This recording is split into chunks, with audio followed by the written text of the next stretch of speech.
नमस्कार दोस्तों, NGR classes 0.1 में आपका हार्दिक स्वागत है। मैं उम्मीद करता हूं कि मेरे द्वारा बनाया गया पिछला वीडियो आपको पसंद आया होगा। तो चलिए दोस्तों, आज का जो वीडियो है वो वैदिक काल के 20 क्वेश्चन जो इम्पोर्टेंट हैं पटवार police, railway, SSC, Delhi police, अन्य भर्तियों के लिए। यदि मेरा वीडियो पसंद आए तो लाइक करें, शेयर करें और सब्सक्राइब करना ना भूलें। चलिए शुरू करते हैं क्वेश्चन नंबर 1 से। पहला क्वेश्चन है, वैदिक शब्द का शाब्दिक अर्थ है समाज, ज्ञान, विज्ञान, कला।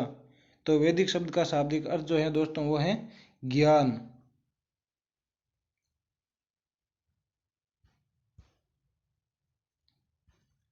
दूसरा क्वेश्चन है, बाल गंगाधर तिलक ने आर्यों को मूलतः कहाँ के माने हैं।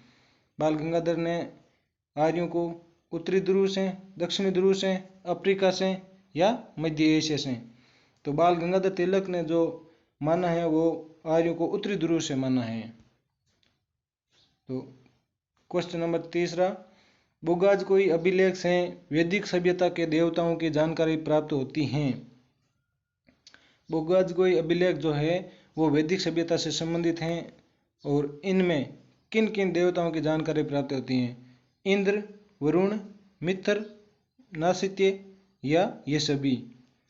तो बुगाजकोई अभिलेख में जो है वो ये सभी देवता जो है वो जानकारी इनकी जानकारी जो है बुगाजकोई अभिलेख से प्राप्त होती है। चलिए क्वेश्चन नंबर 4। चौथा क्वेश्चन है, ऋग्वेद के रचयिता कौन है। दोस्तों ये जो क्वेश्चन है चतुर्थ, ऋग्वेद के रचयिता बहुत मोस्ट है। यदि आप इनमें से एक उत्तर ये दे सकते हैं तो कमेंट करके ज़रूर दें, क्योंकि मुझे पता है ये आप गलत करेंगे, ज़रूर गलत करेंगे, क्यों आपको पता ही नहीं है कि इनके रचयिता कौन है। ए कृष्णदेव पायन, वेदव्यास, दशराज्य या गंधर्व या कोई नहीं। मुझे पता है दोस्तों, ऋग्वेद के रचयिता आपका जवाब होगा कृष्णदेव पायन या वेदव्यास, जो गलत है, क्योंकि ऋग्वेद के रचयिता जिनके बारे में कोई जानकारी नहीं है, इसका उत्तर होगा कोई नहीं। ऋग्वेद के रचयिता जो है, ऋग्वेद के संकलनकर्ता जो है वो कृष्णदेव पायन या वेदव्यास को माना जाता है, न कि रचयिता को माना जाता है। चलिए क्वेश्चन नंबर 5, यजुर्वेद को पढ़ने वाला कहलाता है। ए होत्र, बी उद्गाता, सी अद्रयु या डी ब्रह्मा। तो यजुर्वेद को पढ़ने वाला अद्रयु कहलाता है। ऋग्वेद को पढ़ने वाला होत्र, सामवेद को पढ़ने वाला उद्गाता, यजुर्वेद को अद्रयु और अथर्ववेद को पढ़ने वाला ब्रह्मा कहलाता है। तो क्वेश्चन नंबर 6 पढ़ते हैं। ऋग्वेद से संबंधित उपनिषद हैं कौशितकी, ऐत्रेयी, केन, छांदोग्य, मैत्रायणी या डी में कोई नहीं। तो ऋग्वेद से संबंधित उपनिषद जो है दोस्तों वो है आपका कौशितकी और ऐत्रेयी। ऋग्वेद से संबंधित उपनिषद कौन सा है? कौशितकी और Aitareya. Question number 7। Max Muller ने आर्यों को मूलतः माना है मध्य एशिया से, उत्तरी ध्रुव से, तिब्बत से या आल्प्स पर्वत से। तो दोस्तों क्वेश्चन नंबर 7 का उत्तर होगा आपके मैक्स मुलर ने आर्यों को मूलतः मध्य एशिया से माना है। उत्तरी ध्रुव से आपको मैंने पहले बता दिया था कि बाल गंगाधर तिलक ने इन्हें उत्तरी ध्रुव से माना है और आर्यों को मैक्स मुलर ने मध्य एशिया से माना है, और हमारे दयानंद सरस्वती जो है उन्होंने तिब्बत से माना है, और आल्प्स पर्वत से जो माना है वो डॉक्टर संपूर्णानंद ने आर्यों को मूलतः आल्प्स पर्वत से माना है। क्वेश्चन नंबर 8 है, गोरिक मृदभांड कब मिले हैं या कहाँ से मिले हैं। तो गोरिक मृदभांड उत्तर वैदिक काल से या पूर्व वैदिक काल से या गुप्त काल से या सिंधु सभ्यता से। गोरिक मृदभांड जो है दोस्तों पूर्व वैदिक काल से।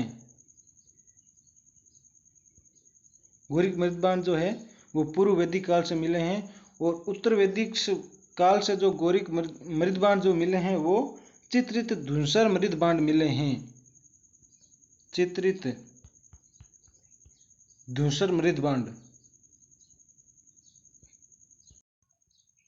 क्वेश्चन नंबर 9, वैदिक काल में राजा की सहायता के लिए प्रमुख समितियां होती थी, सभा समिति, विद्वत गण या ये सभी।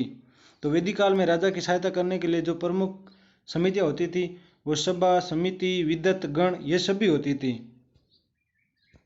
इसका उत्तर होगा डी। क्वेश्चन नंबर 10, वैदिक काल में राजा के अधिकारी कहलाते थे नौकर, नागरिक, रत्निन, विद्वत। तो इसका उत्तर होगा आपके वैदिक काल में रत्निन, राजा के जो अधिकारी होते थे वो रत्निन कहलाते थे।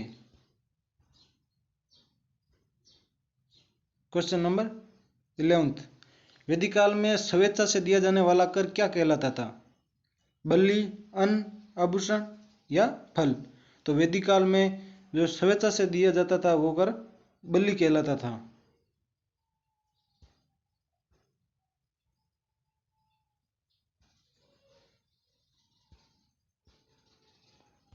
क्वेश्चन नंबर 12, पूर्व वैदिक काल में वर्ण व्यवस्था आधारित थी। पूर्व वैदिक काल में वर्ण व्यवस्था जो थी दोस्तों जन्म पर, कर्म पर, विषम पर या वंशानुगत थी। तो पूर्व में वैदिक काल में व्यवस्था जो थी वो कर्म पर आधारित थी और उत्तर वैदिक काल में जो थी वो जन्म पर आधारित थी। चलिए क्वेश्चन नंबर 13, उत्तर वैदिक काल में वर्ण व्यवस्था आधारित थी। तो अभी मैंने बताया है कि उत्तर वैदिक में जो थी वो जन्म पर आधारित थी और पूर्व में जो थी वो कर्म पर आधारित थी। चलिए क्वेश्चन नंबर देखते हैं 14, आश्रम व्यवस्था की शुरुआत हुई पूर्व वैदिक काल में, उत्तर वैदिक काल में, गुप्त काल में या इनमें से कोई नहीं। तो आश्रम व्यवस्था की जो शुरुआत हुई है दोस्तों उत्तर वैदिक काल में, बी, आश्रम व्यवस्था की शुरुआत उत्तर वैदिक काल में हुई है। क्वेश्चन नंबर 15, उत्तर वैदिक काल में रत्निनों की संख्या थी 7, 17 या 10 या फिर 20। तो उत्तर वैदिक काल में जो थी वो 17 रत्निनों की संख्या हो गई थी। मैंने बताया था रत्निन कौन थे? राजा के अधिकारी रत्निन कहलाते थे और पूर्व वैदिक काल में इनकी संख्या 7 थी।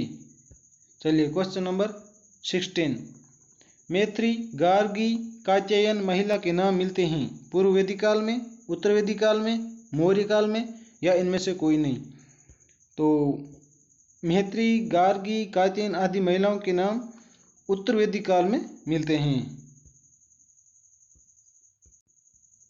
तो मैत्री, गार्गी, कात्यायन जो हैं वो उत्तर वैदिक काल से संबंधित महिला थी।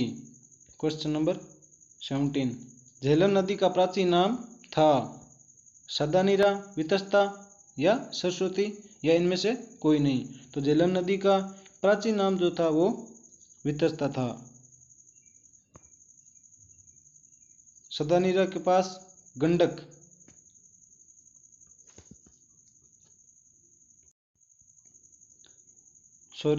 सदानीरा का वर्तमान नाम गंडक मिलता है और वितस्ता का वर्तमान नाम झेलम और सरस्वती का वर्तमान नाम गग्गर मिलता है। चलिए क्वेश्चन नंबर 18, उत्तर वैदिक काल में राजसूय यज्ञ संबंधित था शक्ति प्रदर्शन से, प्रतिष्ठा हेतु या राज्य विस्तारित से। तो उत्तर वैदिक काल में राजसूय यज्ञ जो था वो प्रतिष्ठा हेतु संबंधित था और शक्ति प्रदर्शन जो है वो आपके वाजपेयी यज्ञ से संबंधित हैं और राज्य विस्तारित जो है वो अश्वमेध से संबंधित हैं। तीनों वेरी इंपॉर्टेंट है दोस्तों, याद कर लेना। चलिए क्वेश्चन नंबर 19, वैदिक काल में सबसे छोटी इकाई थी कुल, परिवार, ग्राम, विश्व। सॉरी दोस्तों, इसमें आपका उत्तर जो होगा वो कुल और परिवार दोनों होगा क्योंकि या तो कुल या परिवार दोनों एक ही इकाई हैं और सेकंड जो है ग्राम है, थर्ड विश्व और फोर्थ जन।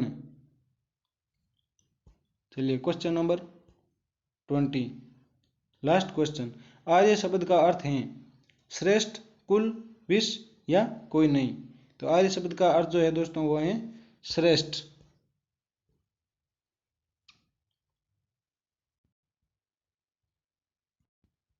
वीडियो पसंद आए तो लाइक करना, शेयर करना और सब्सक्राइब करना न भूलें और इन्हीं 20 क्वेश्चनों को आप ज़रूर याद कर लें दोस्तों। हर भर्ती में अभी कठिन क्वेश्चन आने लगे हैं। तो धन्यवाद, जय हिंद।